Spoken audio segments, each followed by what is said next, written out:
Good evening, everyone, and welcome to another edition of Inside Texas. I'm Jeff Michaels, and along with us again this evening is Mitch Staines, the other half of this show, the other part of this show, the better part of the show, the knowledgeable one on this show would be the Mitch, the Madman Thames over there. How you doing, Mitch? Doing all right? Doing good, doing good. Little melancholy, little introspective, and memories of coming back. I know everybody's thinking about our friends and neighbors here in Texas, and whether it's Kerrville, Hunt County, Williamson County. I've seen some reports up there, but I guess it kind of hit home, Jeff.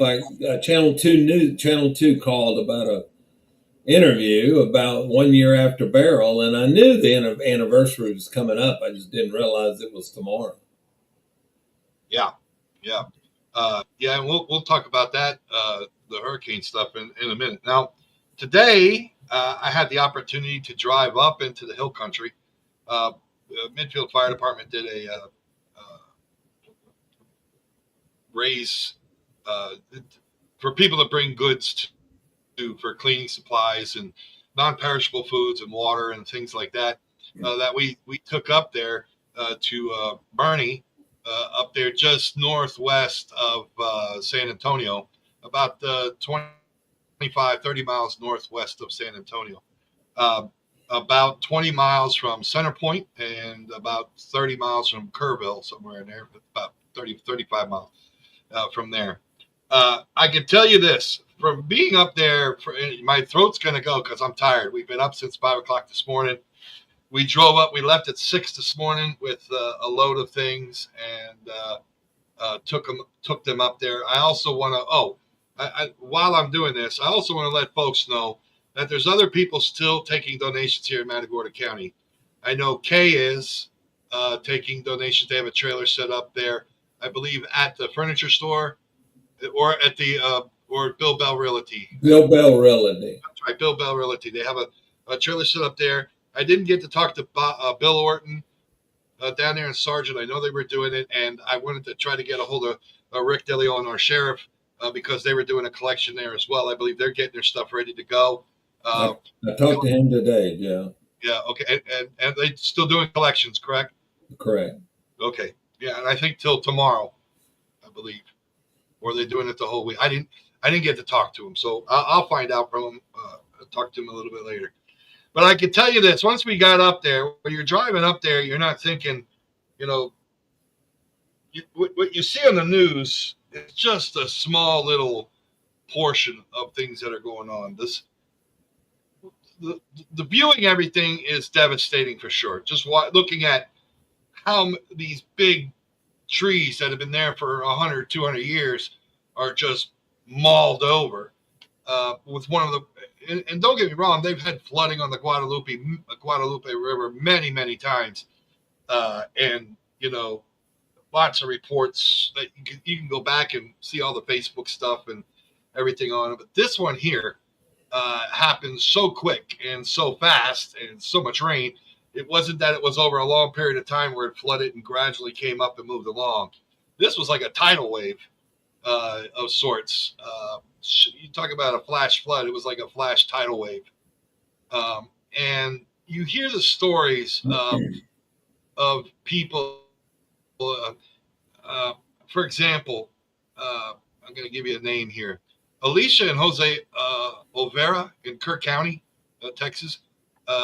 They were elderly people, and their house was going, and people were yelling to them to come get out of there. Get out of there. They were standing on their back deck right on the river, and they were holding hands, and all of a sudden the house went into the water with them.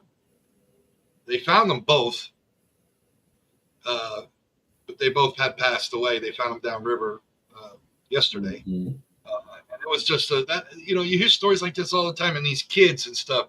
And as of today, the deaths now are 104. And you talking to people who knew people who they can't find, they can't see. We went into Bernie today to drop off the stuff, and one of the guys walked up to me and said, "Hey, and this ranch that we took it to is right on the Guadalupe River, and they had devastating flooding. It's a big, beautiful ranch, a horse ranch, where they do training horses and equine stuff. Everything is horses. And it used to be a racetrack up there in Bourne, and all this stuff. The big, beautiful buildings, only 3-4 years old. These buildings, and look over the edge, and it drops down, and the river's right there. And the river came up quite a bit. It destroyed a lot of their stuff around the property.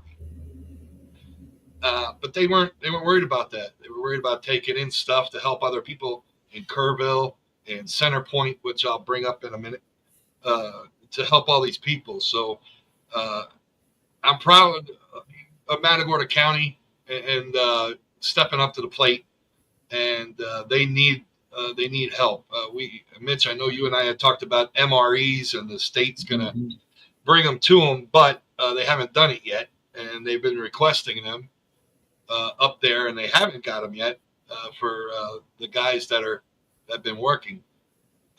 There's a story of 60 fish and wildlife guys, and you see all the trucks parked there all along the river, that those guys are just going in and trying to find survivors. They did find a little girl yesterday, 40 feet up in a tree, right on the river, and she hung in there for 2 days up into this tree. And had helicopters and stuff fly by, and finally that one of the helicopters spotted her. She actually took off her shirt. I don't remember how many years old she was. Took off her shirt and was waving it, and they caught it out of the corner of their eye and were able to go and rescue her. So to go up there and see it, it's unbelievable. To hear the stories is even crazier, and it just puts something in you. I can't tell you what it is. I have no idea what it is, but it's something that's, boy, you wish you could do more, but there's so many people there doing what they can do, and you can only do so much. You can't do everything. You can't clear the roads in all one day. You can't clear the houses. You can't find these people. But I can tell you, in Center Point today, they had almost 1,500 volunteers show up to walk in the river, and there's pictures of it. You can go on Facebook and look at them. We got pictures that we took in video on our phones. I'm going to upload those to Facebook later on tonight and tomorrow of everything that we got. But the guys in Matagorda County, all of them are doing a great job by collecting. It's not just one; it's everybody coming together and doing what they do, just like they did in Harvey. They're doing it for up there. But and even the Matagorda County was great, even during the tornadoes. I mean, the hurricanes that hit Louisiana. Yes. We sent supplies there. I think we even had a contingent go up to the North Carolina, South Carolina. There was Tennessee. Yeah, there was the person that was with us today, Big Jake, and his wife took supplies up there, up to North Carolina. And I heard today that they got more flooding going on up there right now because of that tropical storm that came on shore. So, they're just cleaning up now, and they got more to worry about. But and adding roads, right? I mean, up in that area. Yeah, they're adding. Well, there were a lot of damage to roads, Jeff. Could you tell low water crossings? I'm assuming where we drove, no, but closer up towards Center Point and that there's roads that are closed. There's probably 4 or 5 main thoroughfares that are completely washed away or still covered with debris, have not been cleaned up.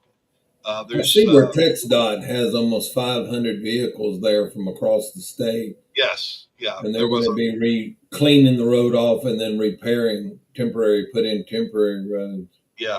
Their biggest things they were asking for yet were water, bottled water, any kind of machinery like chainsaws, stuff like that, fuel, because they can't get fuel into some of the stations that are up there. They do have electricity.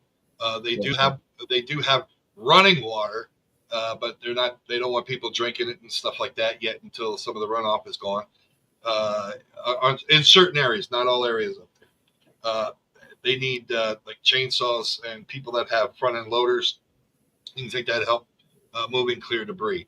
Now, if you're not an expert with a loader, don't go Right. up there. Or a chainsaw. Or a chainsaw. Yeah. You don't want a weekend warrior up there with a chainsaw. No, you have to have you better know what you're doing with a chainsaw, especially up there, because stuff moves. As soon as you cut something, it moves and it'll kick back. Oh, okay. It's pretty bad. So something Did might be y'all, Jeff, pushing did y'all see any of the HEB trailers? I hear there's hundreds of trailers headed most. in. Yeah, most of those trailers went up towards near Kerrville and went to Oh, Center Point that way. That where more of the devastation was. Now, oh, about 3 miles up the river, where we were, just off farther west of Barney, is where everything is pretty bad. We were on, we say, the clean side or whatever, but uh, we were where the river runs. It was more of a country, not a lot of houses and stuff like that on the river. So, but upriver, oh yeah, and where we drove across, I could see down. You could see parts of houses, parts of sure, trailers, parts. You sure. could see all that stuff laying around down there. There are areas there that are almost a mile wide, that have been just thrown. I mean, you're talking trees as big as houses, just Right. Yeah. and cars and vehicles It's unbelievable. and things like that. They found I know they were talking about, they found a Domino's pizza driver.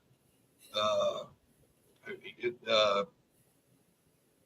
I don't know, in the river with the car and stuff. I think they found him a day or so ago. But it's just the stories that you hear. In Center Point, fire department lost everything. They lost all their Right. trucks, all their vehicles, everything, and All their they're awaiting equipment, all all their their equipment. equipment. Yeah, and so I the saw where they're asking if you find their equipment on the ground to try and return it to them and see if they can get it back into service. which is going to be really hard, difficult to do. But it's these fire departments out there. If you know any fire departments that are willing to donate equipment or anything, so they get back up and going. They were pretty badly hit there. Well, the And good like news, I said, Jeff, I read today where Lions International has already sent $100,000 in donations yes, for those kinds of relief efforts. So yeah, they there'll be a lot of money headed their direction. Maybe they can jump on that and get some new equipment. yeah, that would be great for those first responders, and that to be able to do. It would be great. All I can say is that we're going to continue to monitor everything that's going on up there. Andy's been Kirkland has been awesome with giving the river reports and things like that. And I do You want to know, say this: go ahead. the Colorado River, Yeah, is not going to flood. the I'm telling you that right now, it's not yeah. going to. So I was looking today. So the Colorado River did raise. I mean the Lake Travis. So Lake Buchanan is a pass-through lake. Whatever goes in goes out. Right. LBJ is the same way. Yes. They're there for storage and flood. I saw that argument today. And flood. Lake Travis is really where the storage slash flood control really happens, and it was sitting at about 637 feet. Currently, it's right in it raised about 20 something feet. It's about 659. Yeah. And it can go all the way to 681. So there's well over 20 feet of storage. Correct. Still available. So they have, and I sent you that, Jeff. The actual wording. They have and they open. did say that. Yeah, they said that exact same thing up there. Also, Canyon Lake, which fills up from that same river, which was low, Jeff. Which was extremely historically low. Now, to give you an idea, with the drought and everything, both Canyon Lake and Lake Travis are only 65% full. Right. To give you an idea. There are no gate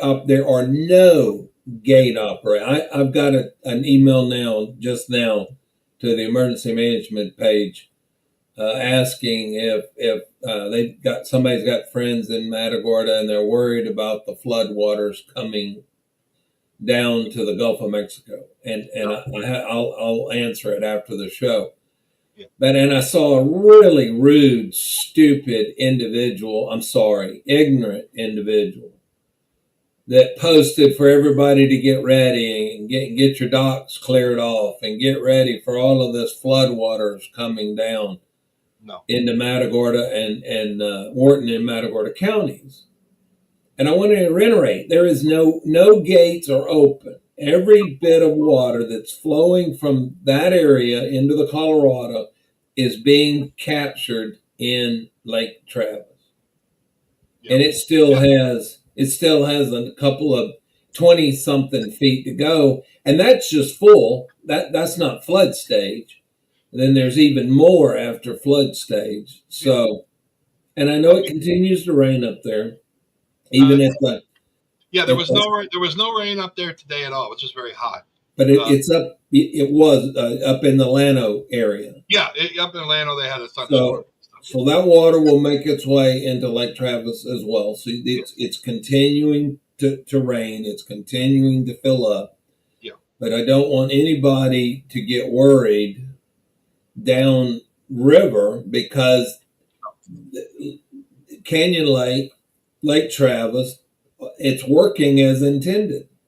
Yes, it is, and I can verify that by telling you that when you're driving on I-10, you go across the Guadalupe River and you go across several times, don't you? Yeah, it's like 2 or 3 times, and then when you go into Gonzales, you're by it again, and it's low. It's low. I mean, I'm not saying it's low. It's flowing, but it ain't overflowing out of its banks. And there's so many tributaries coming off up there as well that get full.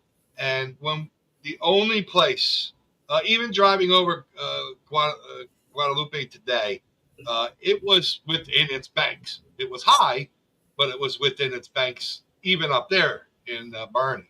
So, and you're talking about the very end of where that rain swath was and going west.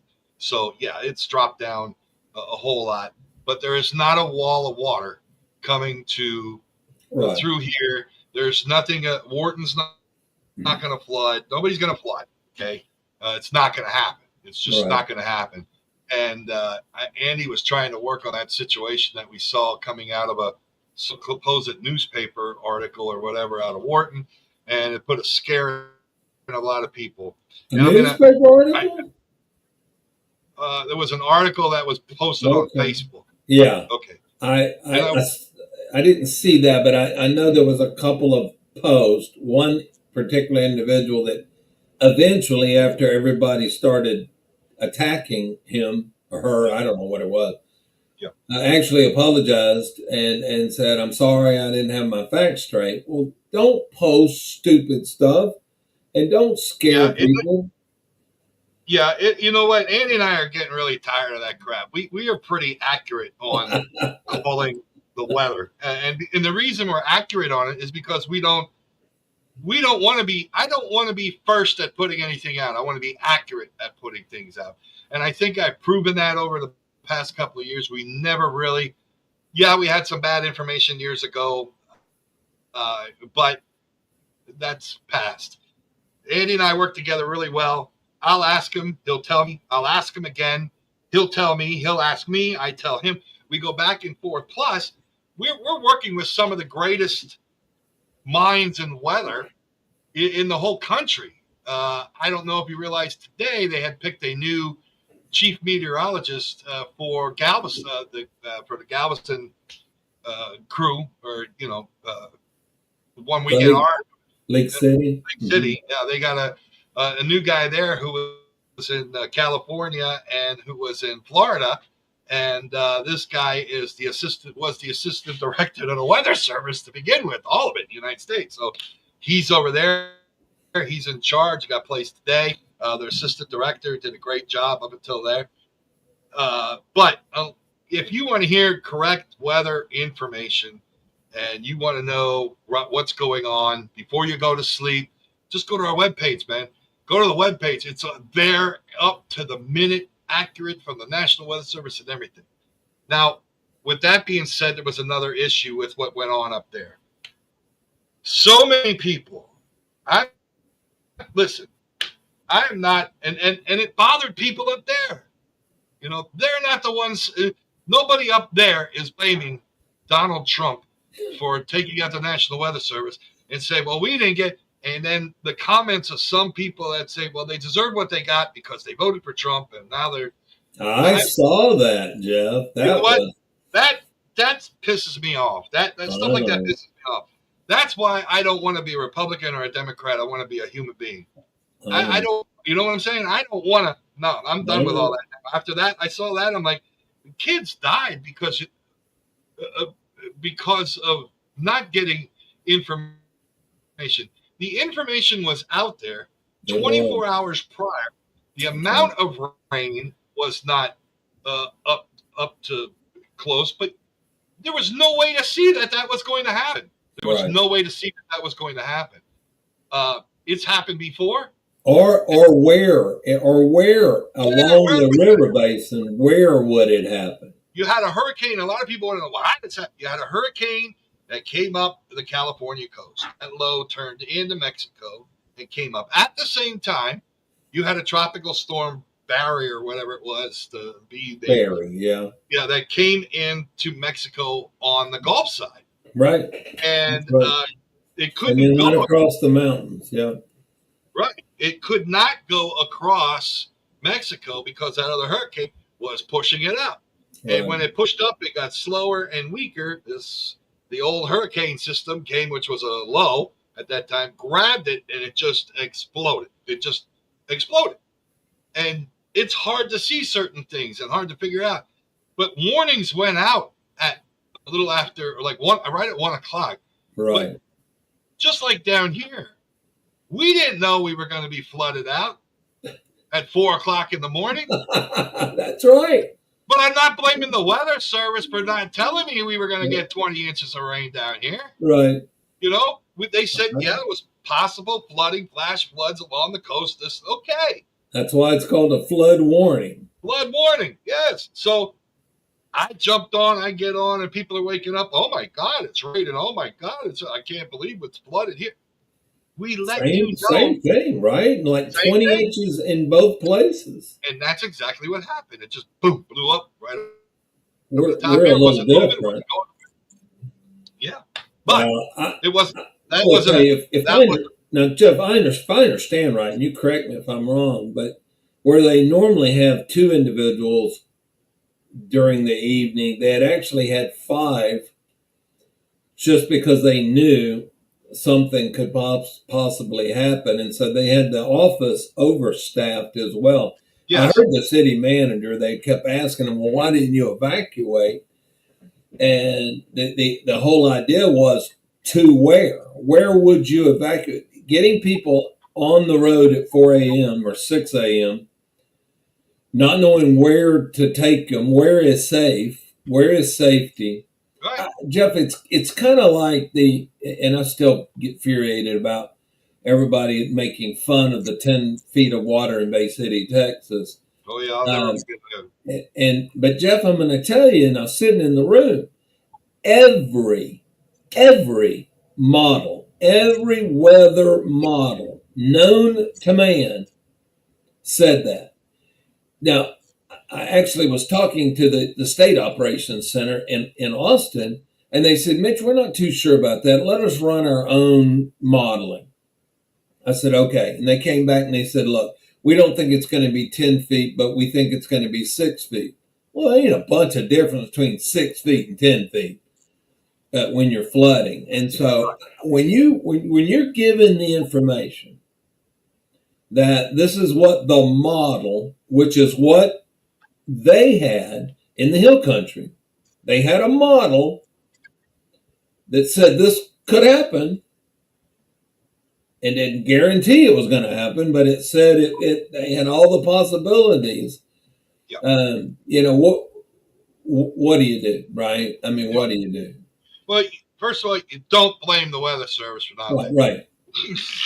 Yeah. You don't blame Now, President. as far as sirens, as far as warning systems, that's fine. And in hindsight, that would have been a great idea. Here's my question to the locals, the state, the nation: who would have paid for that?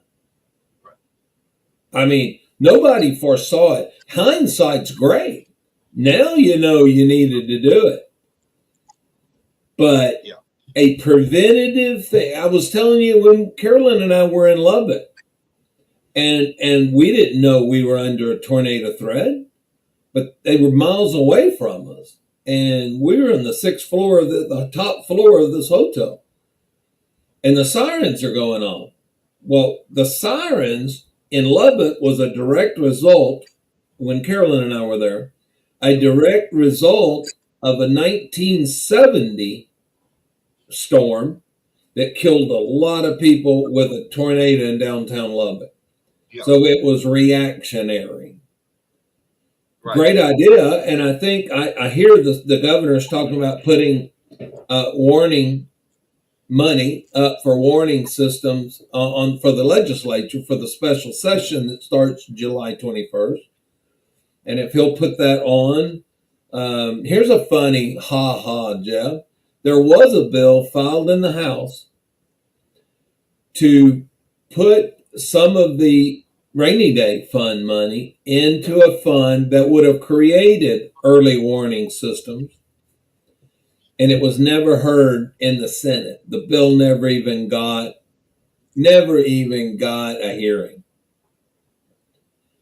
So we'll see what happens in the special session. But you're right, Jeff. It's the last thing.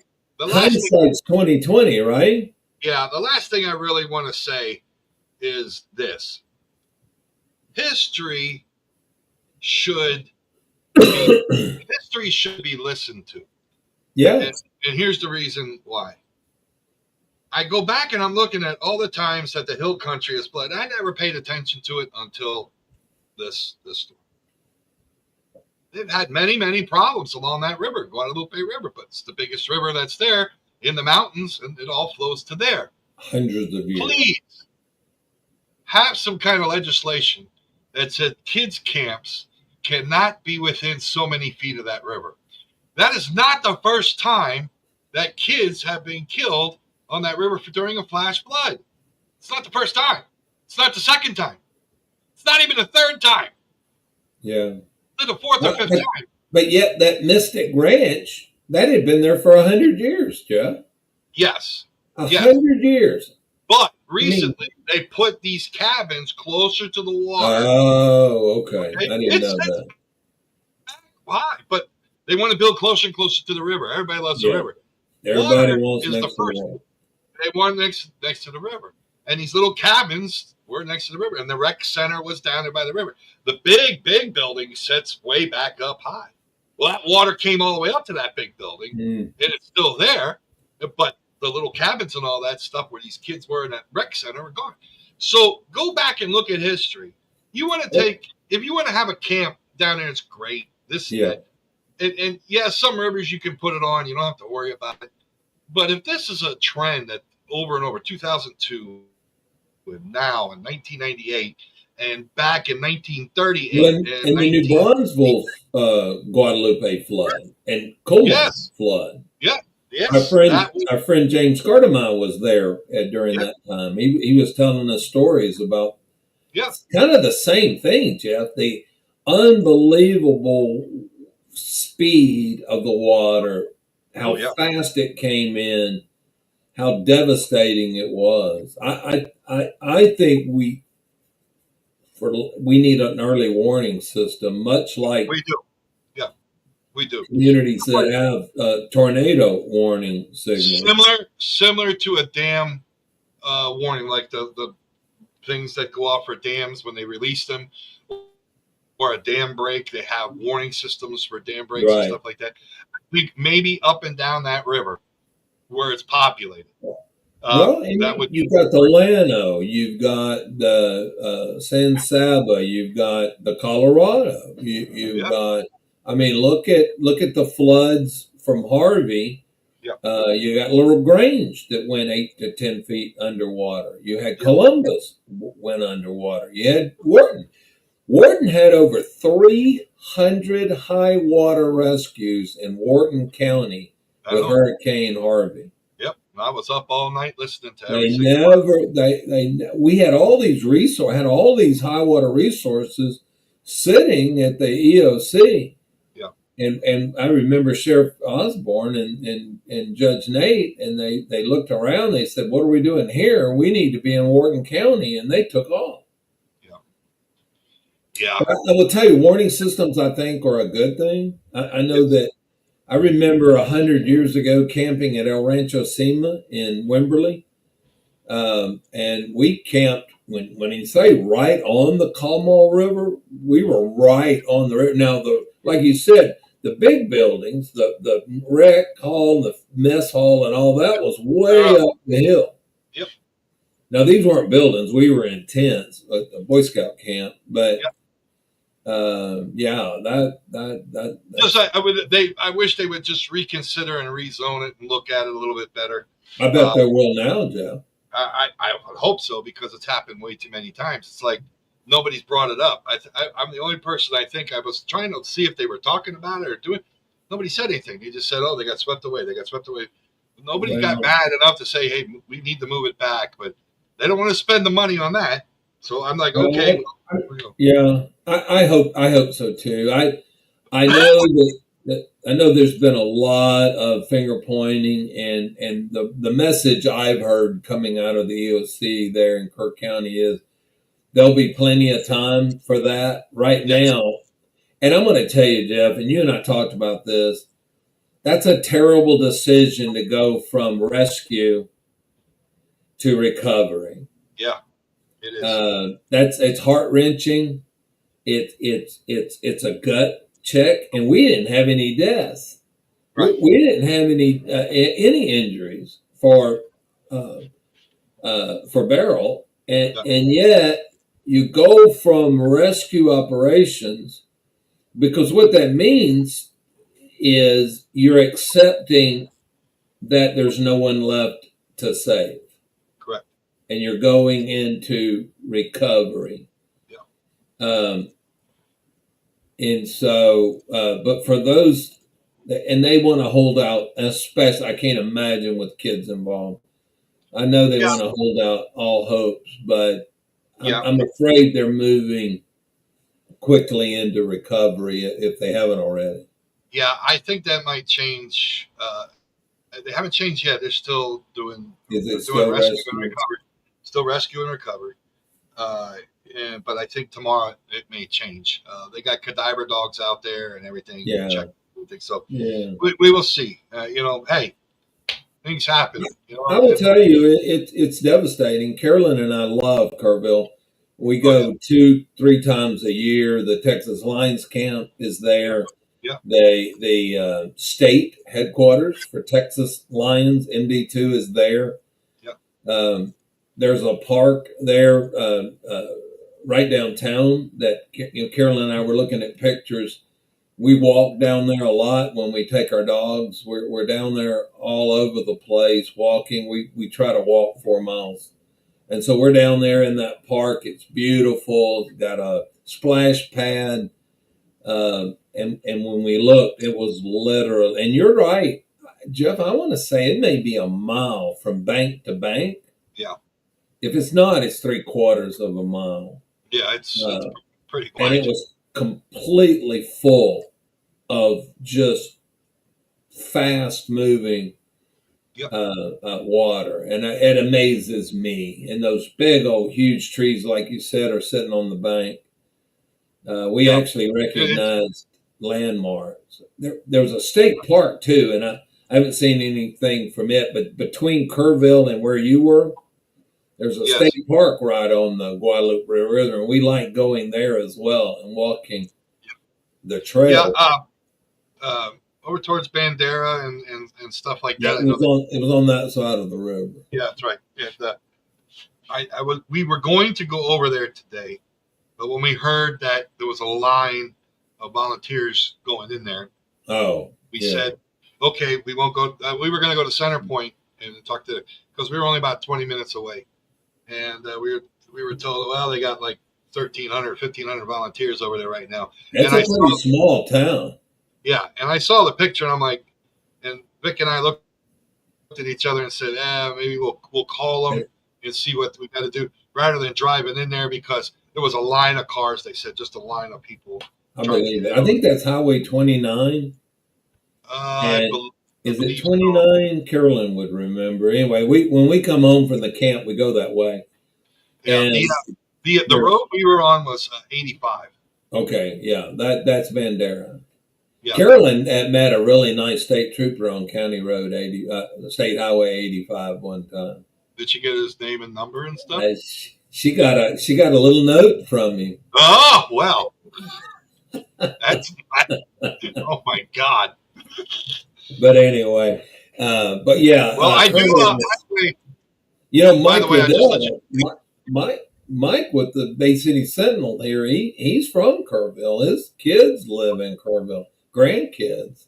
Well, I bet Kerrville's happy he's not there no more. Everybody's reported safe. That was a good thing. Our Texas Lions camp, for those that are listening, is high and dry. It's about 1,700 feet above sea level. Yeah, Vic's mom lives in Kerrville.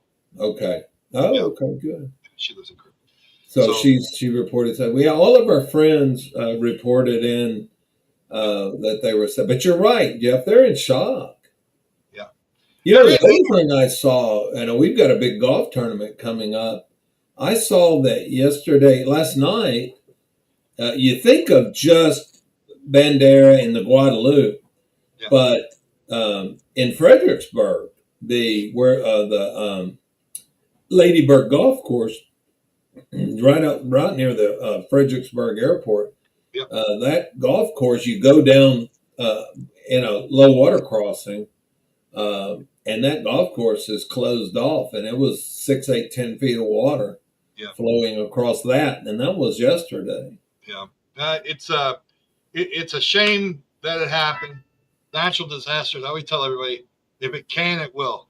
And I learned that from being a firefighter, learned it from being a police officer, learned it from being a lot of different things. If it can, it will. So we need to look at that area, because, even the governor said it is one of the worst. It's the worst area for Texas for flooding in that area. And like you said, it has been. Yeah. So it's something to look at. I think they're going to look at it more. I really hope they do. I hope they don't make a political mess out of it.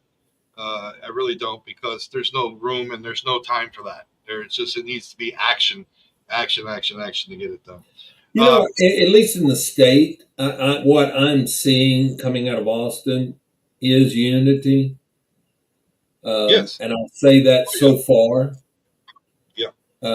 But, I see both Republicans and Democrats and independents pulling together. Now, I can't speak for the nation, and that one woman that got fired, she needed to be fired.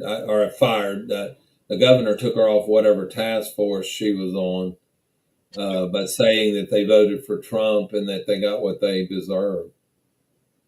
Yeah, that just that hit me pretty bad. When I saw that, I was like, "Wow." I don't know if you know, the guy that posted that was the one that went after Skipper one time. Oh no, okay.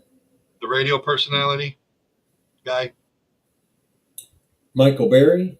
Yeah. Oh, was it? Okay. Yeah, he's. I saw it where a woman said it. Yeah, Michael Berry posted it. He's a big Trump fan, though. He is, but he posted that, I guess, to go make her look bad, which she did. So he was just reporting what she said. She said, yeah, but that's where I saw it. He didn't say it. No, he didn't say it. It was a woman that said it. Oh, okay. He was just publicizing it. He was publicizing. Oh, I got you. All right, let's go to the other thing. We'll talk more about that. I'll have updates. Please go to our Facebook page at the Gulf Coast One Radio. I can tell you this: Andy's taken over that page for me to help me out a little bit, get that information. And that thing he is on it 4, 5, 6 times a day, just putting out, boom, boom, weather information. Every last bit, he just takes care of it. He does a great job with that stuff. For updates, anything like that, we'll make sure we post it there. The Jeff Michaels Facebook page, if it's something real quick, I put it up there because we got 2,000, a little over 2,000 some followers on there, and then a little over 1,000 some on our Facebook page too. But anyway, hit the next thing if you want to, Mitch. The Hurricane Pearl anniversary.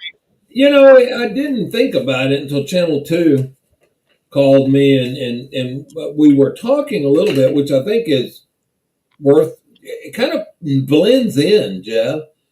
The Channel 2 reporter, Bryce Newberry, interviewed me about, basically lessons learned and what have we done different. What did we learn? What have we prepared for? I had a list of things, but one of the things that really got me to thinking was the benefit or the improvements in our telecommunications infrastructure for Matagorda County. Amanda Campos is going to be interviewed tomorrow by Channel 2. Starlink equipment, that'll give us portable Starlink equipment that'll give us access. It's mobile. It'll give us access to different parts of the county to where we can get signals, satellite signals for telecommunication, IT, internet, and those kinds of things. We've strengthened the connection on all sides of. AT&T has been working very closely with us to make sure that we don't lose cell service again. They have now a company that checks the generators, and they have a company contracted to do refueling, because that was one of the things that happened to it. Yeah. But just keep those folks that went through Beryl. That will be tomorrow. Tomorrow will be the anniversary of Hurricane Beryl hitting dead on Matagorda County. I remember the eye came right across Matagorda, right across Bay City. And of course, we've talked about it 100 times, Sergeant getting just the brunt, the whipping action of the hurricane. And so it is... I think it's important that we remember that. But in lieu of what the Guadalupe River Basin will go through, is we did learn lessons. Now I will admit, we didn't have any deaths or injuries associated with Hurricane Beryl. Had a lot of chainsaws, Jeff. We had a lot of construction and trees down, houses. We had a tremendous effort recovering from that. But just keep that in your mind as we are in hurricane season. We're ramping it up. We're in it now, but we're ramping up the opportunities. Nothing to report, thank goodness. The last I checked. And I want people to keep their eyes open and tuned in, because with the, I was talking with somebody about this yesterday. The water temperatures are so warm in the Gulf right now. Again, right? You wouldn't believe. I mean, just along the coast of Galveston, you're talking 90, 91 degree water temperatures. Matagorda and Matagorda Bay, 88, 89 degrees, which I was looking at on their website a little bit ago. And it won't take long for a low pressure system to build up very quickly in that hot water. Well, now, we've had that happen just right in the Gulf. Yes. Beryl, we watched it. Didn't we watch it for 2 weeks? Yeah, it started over in the close to the Lesser Antilles, all the way over there on the other side. Got up to a category 5. Yes, and it died down a little bit before It died down because of going over the Bay of Camp, through the Bay of Campeche and the peninsula there. It killed a little bit, but built back up very quickly. Yeah. But anyway, it does not take long for these storms out in the Gulf to kick up. Our best friend is the Saharan dust right now, believe it or not, which helps a little bit. But that's going to change as well real soon, according to what we're talking. We're ramping up. Yeah. So but we're getting closer to that incline as we get closer to the mid-July and in August and peak September and stuff. So we'll keep an eye on. We're crossing our fingers. They've had a lot of storms in the Pacific because the lower part of the Pacific has been very warm. Beings we're not in El Nino or we're not in La Nina. We're in a what's it called? Something not Nona. Something Nona, whatever. But anyway, we're keeping an eye on it. And we've been working really, these weather service guys have been great with sending us information. And our good friend who went up to Texas A&M that left the weather service down here still contacts us quite a bit. So we talk to him as well. Andy does anyway. Yeah. Dan Riley. Dan Riley. Yeah. Dan's a great dude. Dan is, I've always really felt comfortable when he's giving us. He is the most. Now there was a young lady, I can't remember her name. She's been helping us quite a bit. I didn't know there was a new. I got the link today that he's been announced as the new director. So cool. It work out really good. The other thing you want to talk about, Mitch, is the Matagorda County Office of Emergency Management announced that a natural gas leak was contained in Markham Wednesday. So go ahead. Well, just hats off to the Midfield Markham Fire Department. We had to evacuate. This was one of those fast happening. We had a center point gas line that was ruptured. And I understand that the smell of natural gas was extremely heavy. We issued that evacuation order. The fire departments were there. Centerpoint responded in good time. Got the gas line clamped off. Just one of those operations where you have to pay attention. The emergency management office actually sent out the alert. If you did not get the alert, let's go check your phones to make sure that you have alerts turned on. Jeff, that might be something, if you don't already have on the website, we can put on the website on how to activate the alarms. But everybody responded. Got the all clear 20 minutes later. But just one of those exercises, Jeff, where congratulations. We notified the citizens. We got the word out. Fire department secured a perimeter. Law enforcement, Centerpoint responded, and I call it a win. Again, no deaths, no injuries associated. That had a blast zone. A significant blast zone if there had been a spark. So my hat's off to and it was at the RV park. And so I would say the chances of open flames with water heaters and things like that in an RV was significant. So just one of those thank yous to all the volunteer firemen, firewomen, the first responders, Centerpoint. One more time, we handled a crisis, in a good way. So hey, I got some news too. I don't know if you got this or not. Hang on, let me see. I'm gonna see if I can pull it up. Look at that. Okay. Look at that. What is that? What is that? So we'll have to get Jessica Russell. She is in College Station tonight at a training, and she announced, I guess Friday, that we're getting the Trump burger into Bay City, and I'm not. I've already seen the negative comments that the KKK has come back to life and all kinds of crazy things. Don't.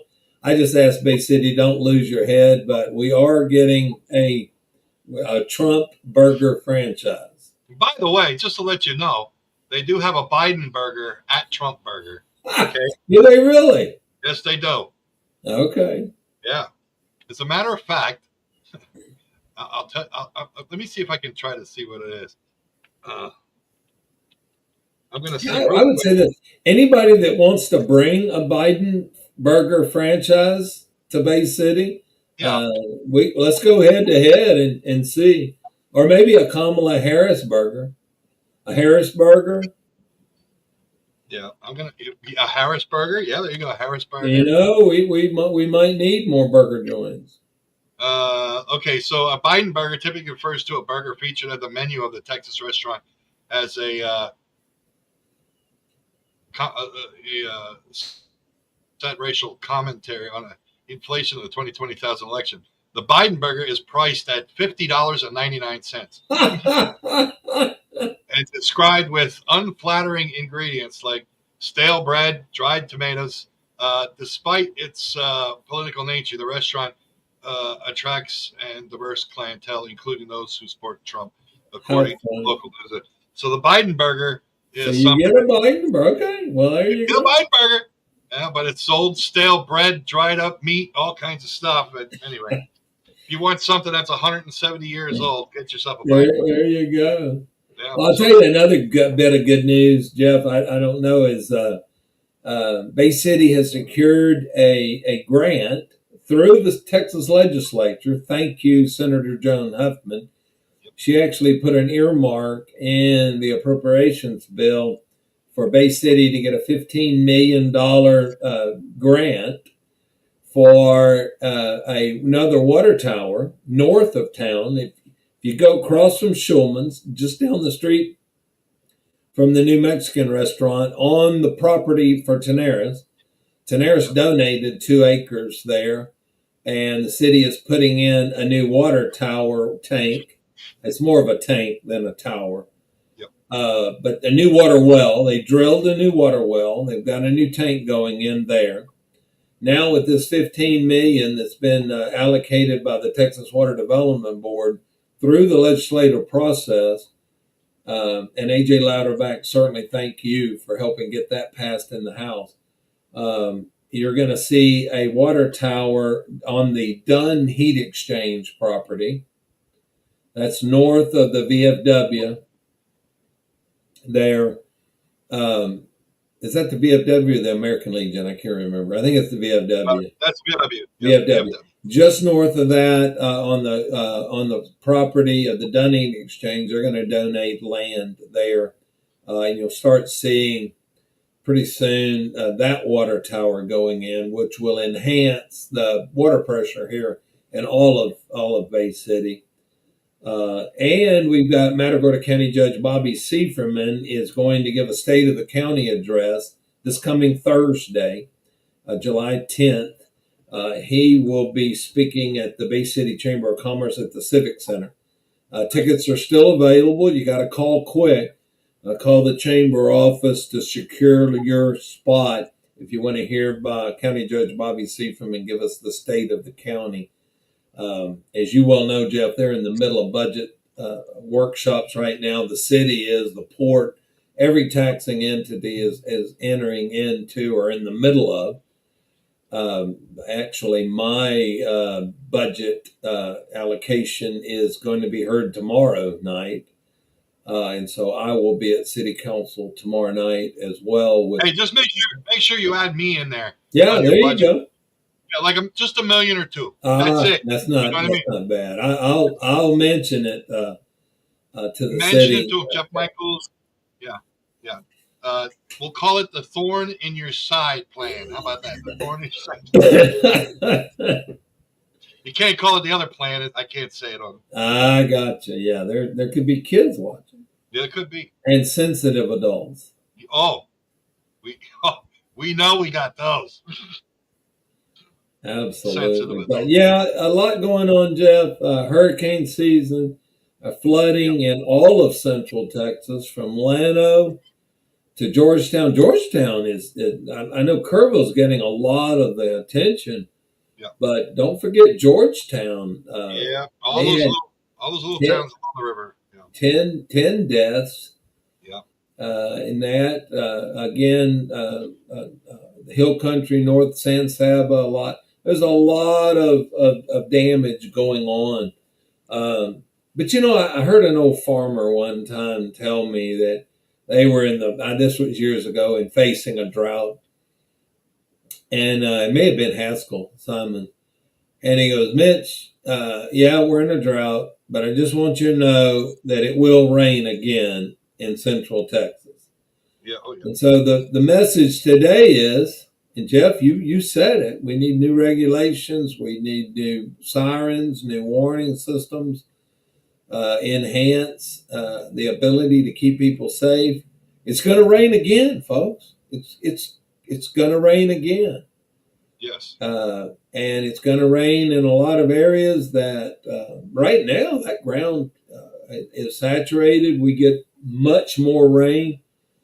Um, a lot of what I call personal stock tanks are full now because of this. So you get any more runoff, it's going to be any more rain, it's going to be turned into runoff and go into the lakes and bays. I would like to see more reservoirs, more dams created along the Guadalupe River, other than the Canyon Yep. Lake Dam.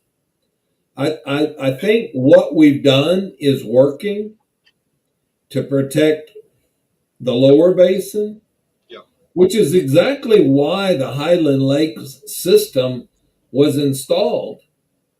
Was because, and I have seen pictures of 5 feet of water, 4 feet of water in Bay City, Texas, because of the flooding, and that was one of the reasons that during the OBJ time frame we got the Highland Lakes.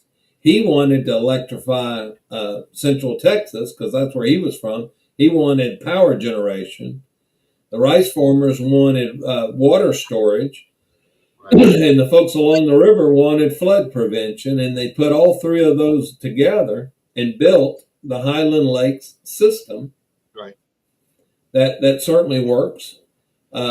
This flood did bring me back to the Onion Creek flood. I call it the Halloween flood in Onion Creek, just south of Austin. And in fact, Roberto de Hoyos' house, when he lived up there, his house got flooded. The reason I remember it is because one of those flash flood moments, our daughter was getting married in Buda, and we were trying to get to the wedding venue, and all the roads were washed out. We ended up having to make a 30-minute drive to get there. So, folks, it happens. Those people that live in central part of the state with all rock, there's not a lot of ground to soak that up. It's mostly rock. Yeah, that's what it is. And hills and valleys. And when it rains up on top of the hill, guess what, folks? It goes down into the valley. It does. And you saw it. You saw it firsthand, Jeff. Thank you, by the way, for a grateful community of sending relief supplies to that area. Yeah, no, and no thanks needed. It's a human thing, to me. Sure. Like I was talking to you about it before. Sure. No, absolutely. I've been in the public and working with the public since the 70s, for God's sakes. And it's like,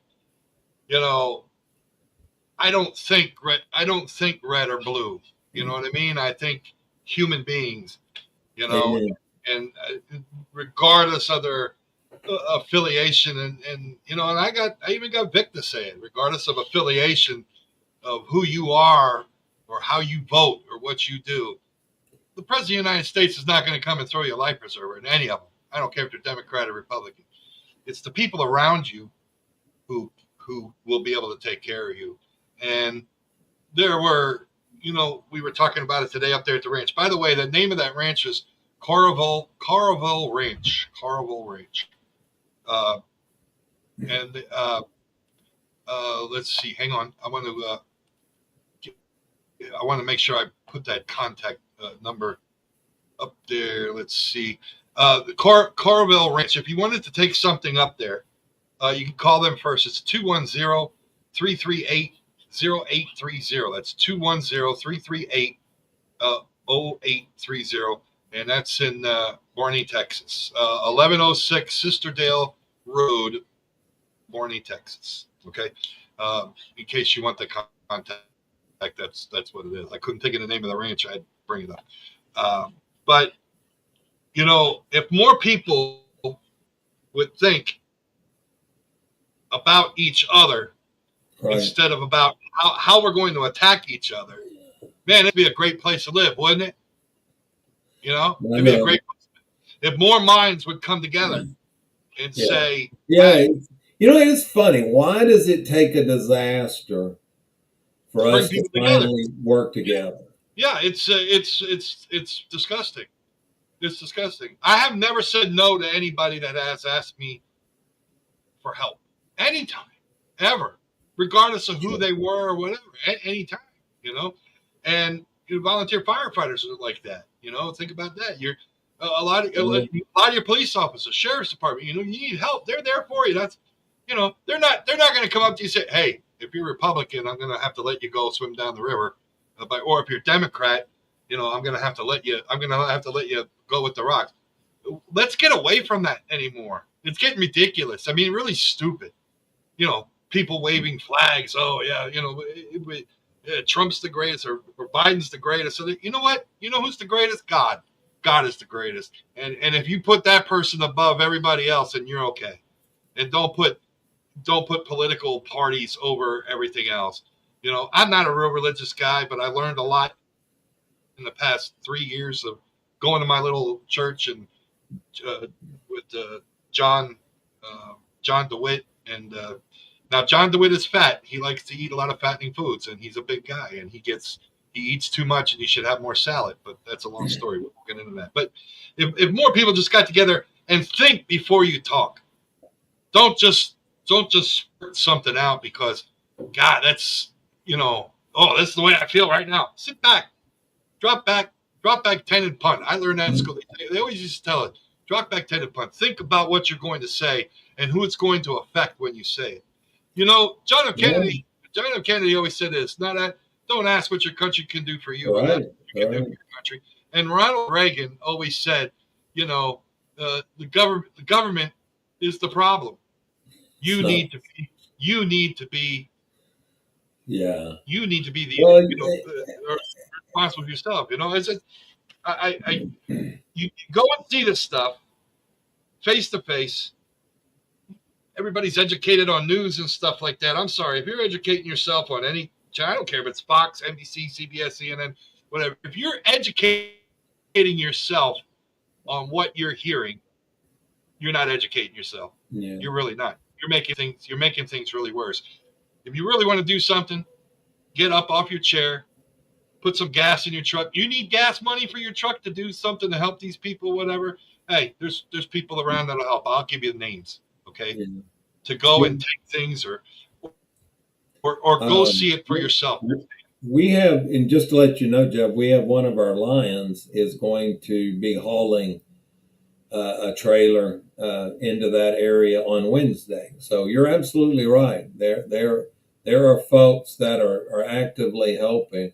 Yeah. I won't. If you want to know, call me and I'll let you know. But I think he's looking for a partner to drive with him. But there's a lot going on. In closing, I just want to say I wouldn't want to close without I know they had a prayer service this morning around the courthouse, led by the Calvary Baptist pastor. I wasn't available. I couldn't go, but I know that prayer will answer, will help. So before you go to bed tonight, or when you get up in the morning, whenever you pray for those families that have been just devastated. And not only the ones affected by the flooding, but just the ones that have been affected by the news. Jeff, you said it best.